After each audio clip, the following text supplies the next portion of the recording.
Stop uploading every single day. You are not building a channel. You're just creating noise that no one wants to hear. For the last 2 years, you've been told that if you just post consistently, the algorithm will eventually pick you. It's a lie. I followed the same rule for my own projects and I saw nothing. Why? Because the algorithm is not a person, my friend. It's just a reflection of human interest. Sorry to say, brother, if your content is average, being consistent only means you're consistently boring. Okay, let me explain you in simple words.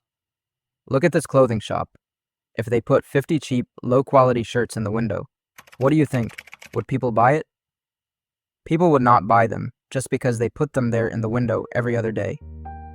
They buy one shirt that looks premium and fits their style.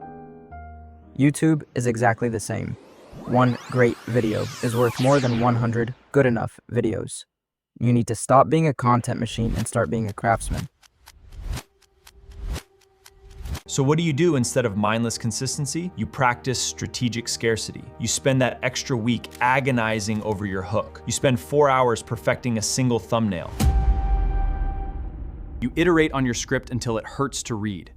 That's when you know it's honest. Your job isn't to be a content factory. Your job is to be in your niche. Do you want to master the craft? Follow my lead. I'm dismantling my own channel right now just to prove this works. If you want to see the hard numbers and find out if scarcity actually beats the consistency myth, subscribe. Let's build this to 1 million together. Thank you for having me.